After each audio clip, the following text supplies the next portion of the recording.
We start with breaking news. A wildfire burning in Dorado County is forcing people out of their homes. The fire broke out on Pay Dirt Road near Country Club Drive, and as you can see in this map, that's very close to the Placerville Airport. Fire officials say that right now there is no access to that airport. Good evening, I'm Luke Clary, and we have team live coverage on the Pay Fire. Devin Truby will tell us about how the extreme temperatures that we're experiencing right now are creating dangerous conditions for the fire to spread. But first, we start with Garshpal Sangha, who is live in El Dorado County. Garshpal.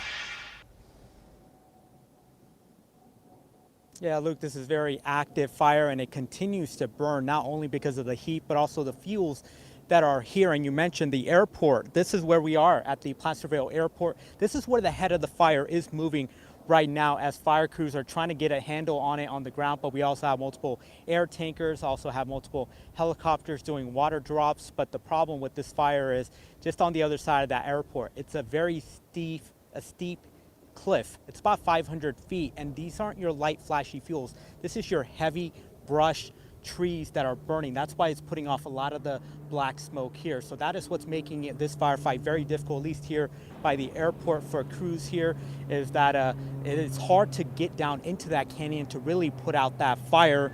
And so initially it was characterized as a dangerous rate of spread. Right now, for what we can see, the fire isn't moving as fast as it was earlier, but it continues to burn hot because of the fuels that they're continuing to deal with. Now, fire officials did say that the fire is threatening structures, and multiple airplane hangars at the airport were involved in the fire. And the challenges that they face, aside from the extreme heat, is that the topography, that steep downgrade on the other side of the airport property is about 500 feet. So it's hard for fire crews to get down there and really fight this fire. That is why they're relying on the air tankers. That's why they're relying on the helicopters to make those drop to see if they can really slow down this fire. So earlier we were in the Dudden Drive neighborhood just west of where we are, and that is crews in that area did a great job of stopping that fire as it approached some of the properties. And we did see some fence posts burn, and one home had minor damage to the exterior wall, but fire crews have not said what kind of damage or destruction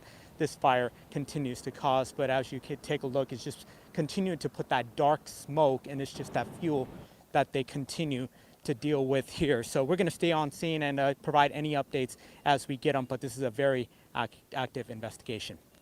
Reporting live in Placerville, Garshpal Sangha, ABC 10. Garshpal, thank you for that. Yeah, incredibly alarming to see those flames burning so close to those planes. I know that you'll stay on it. We'll check back in with you later this evening. Let's take a look at the evacuation map. Now, right now, there are evacuation orders for Country Club Drive, Brendan Court, Nesting Way, Pheasant Run Drive, Airport Road, and Texas Hill Road, among others. Again, the Placerville Airport is right in the middle of this evacuation zone, as is Lions Park. And if you or someone that you know needs to get to temporary shelter, there's one at the Placerville Library on 345 Fair Lane. Leashed and kenneled animals are also allowed there.